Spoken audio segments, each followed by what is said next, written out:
जय श्री कृष्ण। आज बात करते हैं एक राजा की जो बहुत बड़ा भक्त था भगवान का। बहुत तपस्या किया तो भगवान प्रसन्न हुए, उसे दर्शन दिए।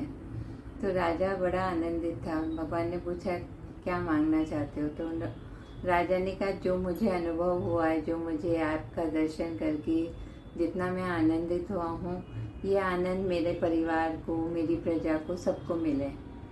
तो भगवान मुस्कुराने लगे। कहते हैं राजा को कि क्या तुम्हें लगता है भगवान को लोग मिलना चाहते हैं, प्राप्त करना चाहते हैं? बोला हाँ प्रभु। तो बोले ठीक है, तुम ले आना सबको इस निश्चित दिन पे, इस पहाड़ी पे। लेकिन जब रास्ते में आओ अगर कोई रुके तो उनको समझाना नहीं, तुम आगे बढ़ते रहना।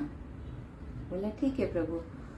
राजा आते हैं, सबको अनाउंस करवाते हैं, सब तैयार हो जाते हैं कि इस दिन पहाड़ी पे जाना है, भगवान के दर्शन होंगे। सब नए नए वस्त्र पहन के सुबह तैयार राजा के साथ जाने के लिए। यात्रा शुरू हुई, भक्ति भाव में भजन गाते हुए आनंदित सब लोग चल रहे हैं।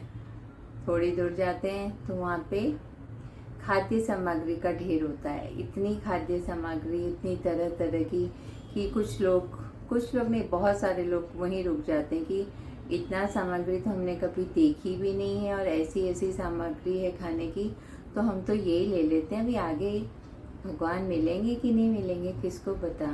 तो वो एक बहुत बड़ा ग्रुप वहाँ से जो खाद्यान्न था उनको लेके अपने घर चला जाता है।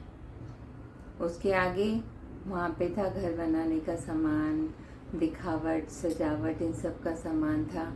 तो एक बड़ा ग्रुप सोचता है कि घर बनाने की सब व्यवस्था मिल रही है, सजाने की मिल रही है, तो फिर ये ले लेते हैं ना। आगे भगवान है कि नहीं है कौन जाने। वो ग्रुप वहाँ निकल जाता है। राजा देख रहा है पर बोल नहीं सकता है क्योंकि भगवान ने मना किया है। फिर तो कुछ लोग समझदार थे, वो राजा के साथ जा रहे थे, लेकिन आगे मिला सोना चांदी। तो सोना चांदी देख के बहुत सारे लोग बोले ठीक है भगवान को बाद में प्राप्त कर लेंगे, अभी ये सोना चांदी ले लेते हैं, ये हमारे कई पीढ़ियों के काम आएगा। और एक बहुत बड़ा ग्रुप, या कहें कि ज़्यादातर लोग राजा का साथ छोड़ चुके थे। कुछ मंत्री और रानी राजा के साथ थे। अभी लोग थोड़ा आगे जाते हैं, राजा को खराब भी लग रहा है कि कैसी प्रजा है, क्यों नहीं समझ रही है, कैसे परिवार के लोग हैं, क्यों नहीं समझ रहे हैं। थोड़ा आगे जाते हैं तो वहाँ बहुमूल्य रत्न मिलते हैं।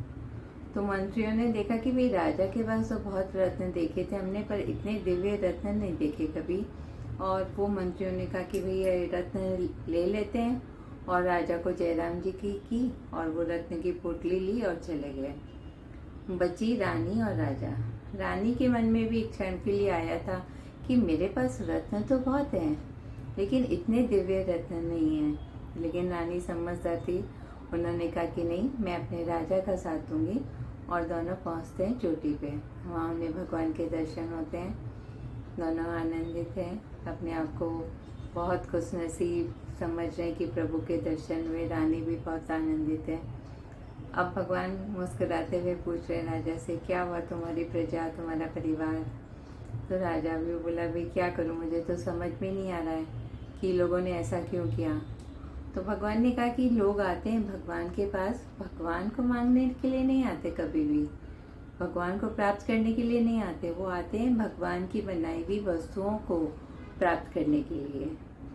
कितनी सही बात है ना कि हम लोग ज़्यादातर जाते हैं कि ये चीज़ चाहिए, ये इच्छा पूरी कर दीजिए, इस तरह की चीज़ें। भगवान आप मिल जाओ, ऐसा बहुत कम लोग कहते हैं, और जो कहते हैं वो बहुत ही समझदार हैं। जब भी भगवान मिल गए तो फिर और क्या चाहिए किसी को। सबका मंगल हो।